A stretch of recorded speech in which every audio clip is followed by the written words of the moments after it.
iramubwira ngo nzakugira sekuruza w'amahanga, ngo kandi ubwo bwoko ngo buzaba basuhuke n'abashyitsi mu gihugu cyandi. Haleluya. Amen. Niryo jambo ryari ryarasohoye. Farawo ngo ababereye n'abo bakoresha imirimo irushaho kuba uburetwa, barushiye bananiwe, igihe kimwe batakambira Imana, ndi Uwiteka yumva umuniho wabo ngo ari mu ijuru. Haleluya. Uwiteka yumva kuniha kw'Abisirayeli ari mu ijuru. Aravuga ngo reka manuke ndebe, arareba mu bantu bose, aravuga ngo Mose niwe uzabishobora nubwo atarazi kuvuga neza. Iravuga ngo Mose nzaguhagurukiriza Aroni mwene so, bavaga indimwe, nzaguhagurukiriza Aroni, azaba umuhanuzi kuri wowe, wowe uzamubera Imana. Imana ibatuma muri Egiputa kwa Farawo. Farawo arabasuzugura neza, yanga kumva icyo Imana ivuze. Hari n'abavuga ngo mbese ngo wowe Uwiteka avuga ngo ninde ngo mukorere, ninde muntu wo nguwo, ninde untinyutse. Haleluya. Ariko Imana yari irimo iragenza umwanzi w'Abisirayeli, ngimunangira umutima. Bibiliya niko ibivuga, ngimubuza kubitekerezaho no kubiha agaciro, kuko abyumvishije akabisuzugura. Haleluya. Amen. Haleluya. Amen. Rero Imana izakugeraho, ifata umwanzuro ngo ngiye kubateza ibyago. Habaho icyago cya mbere, Farawo ntiyarekura Abisirayeli. Habaho icyago cya kabiri, haza icya gatatu, bigera ku cyago cya 9. Ayo magambo dusomye Uwiteka yavuze hamaze arimo arategura icyago cya 10, ari nacyo cya nyuma cyatumye Farawo arekura ubwoko bw'Imana. Haleluya. Amen. Yabateje igihugu cyose amazi ahinduka amaraso, yabateje igihugu gihinduka inda, yabateje igihugu gihinduka ibikeri, no mu nkono bagasanga ibikeri, no mu buriri bagasanga ibikeri, ariko agakomeza akinangira umutima. Ngiki kintu cyatumye Farawo arekura abana b'Imana, ngo Uwiteka yararakaye. Haleluya. Yarangije aramubwira ngo ni ukuri mbonye kubabara k'ubwoko bwanjye, haje icyago kizatuma ubarekura, ngo umwana wese w'imfura, yaba uw'ibwami ukageza ku mugaragu, buri muntu wese azapfusha umwana w'imfura, kandi n'itungo ryose rizapfusha ibiryo byabyara imbere. Ibyo birasohora. Ariko mbere ko bisohora, Uwiteka abwira Mose, buriya dukunda kubana n'Imana, kandi ubane n'Imana nyakuri. Sigaye numva ngo hariho n'Imana za pirate, hari ariko nukenera kubana n'Imana, uzabane n'Imana yawe bwite. Yari yagukuye mu kaga, yari yagukuye ahakomeye, uzihatire kuyishaka. Ngaho Farawo yaba hari, Imana izaguha amakuru. Haleluya. Amen.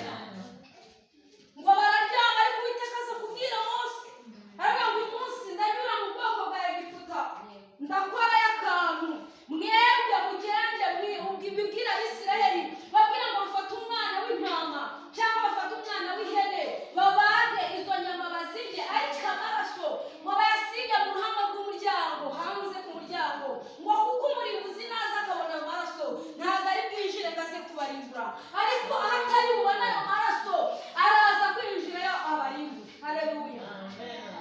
Ngo n'Abanyegiputa bariganye, bakaba bati Abaheburayo bakoze gutya natwe reka tubikore. Ngo ntabwo umurimbuzi yigeze yinjira, abo ngabo ntabwo bapfushije abana babo, ariko ndagira ngo mubwire ngo ni amaraso ya Kristo byateguraga. Iyo niyo Pasika ya mbere. Haleluya. Icyo kimenyetso cy'amaraso. Hari umuririmbyi ndamukunda, yararirimbye aravuga ngo mbese izina ryanjye ryanditse mu gitabo, Mwami Yesu ndakwinginze ubibishurire. Hari abantu bari mu rugendo, hari abantu bamaze imyaka 440 mu nzu y'Imana, ariko nta kimenyetso cy'amaraso kibari. Muri muzi naza azabahitana, kuba uri mu rusengero ni byiza, ariko uyu munsi ikimenyetso igatozi kuri buri muntu gishobora kuba kimuriho, uyu ni kimuriho kandi bicaranye. Haranira gutunga ikimenyetso cy'amaraso. Haleluya. Haleluya. Ntutunga ihene cyangwa intama, ibyo byararangiye. Bwira Yesu akire ikimenyetso cy'amaraso. Aba yavuye Golgotha, inyabihanga, aba yakuboneka. Uyu munsi Kristo pasiteri yahoze abivuga neza, aravuga ngo ni anniversaire.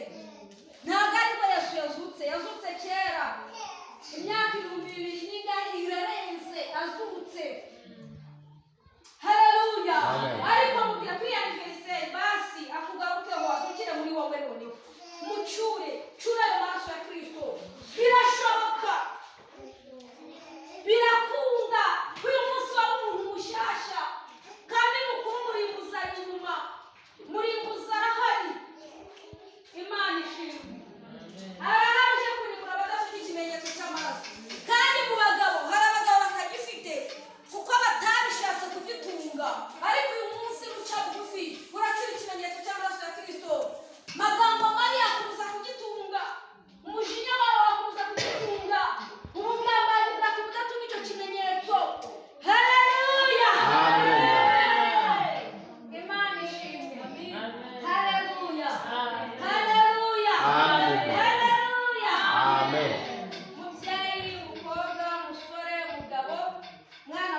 ikimenyetso cy'amaraso ya Kristo.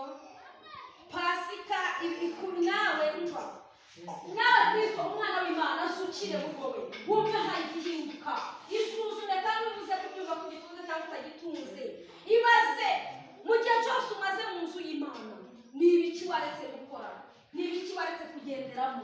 Nibyatumye udatunga ikimenyetso cy'amaraso birazwi, nibyatumye ugitungana byo birazwi. Imbuto nziza, amahoro, mbega kutagira ishyari, ntawe uyobe cyane kitagira icyaha. Umugendera mu nzira z'umwijima, inzira za kamere y'umubiri, ntabwo ushobora gutunga icyo kimenyetso cy'amaraso. Ubwo rero ushaka ngo ushobora kwisuzuma ugabaza cyangwa bitunga icyo kimenyetso kimwe cyangwa ikindi. Niba ntacyo wahindutseho ntacyo utunze, ariko niba wumva ukeneye guhinduka, urahaguruka tugusengera Imana, hanyuma nawe ucure ikimenyetso cy'amaraso ya Kristo. Ni kare ku muntu tujya gusenga Imana, ku muntu turasengana n'umuntu wumva ko ashaka gucura icyo kimenyetso cy'amaraso, umurimbuzi yaza ntamurimbure, ahaguruke dusenga n'Imana. Niba ari kandi niba twese tugitunze, Imana ishimwe. Tujye gusenga Imana kugira ngo dukomereze amaboko. Iyo usomye Bibiliya irakubwira ngo ntabwo turagera mu mwanzi atabasha gutera ibuye. Yakurwanya akagushobora, icyarwanyije mwene so kikamushobora, nawe cyagushikira. Haba hari umuntu wumva ko akeneye gutunga icyo kimenyetso cy'amaraso ya Yesu kugira ngo kimubeho, umurimbuzi naza utazamurimo. Kandi ko umurimbuzi ari inyuma, arimo araza,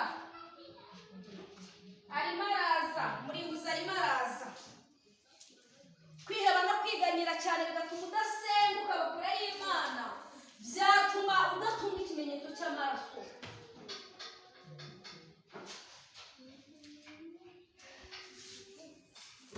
Nabo babiri bahagurutse dusenga Imana. Nawe undi wumva ashaka ikimenyetso cy'amaraso ya Kristo ku buzima bwe n'umuryango we n'urugo rwe, bwira marayika w'Imana agushyire ikimenyetso cy'amaraso.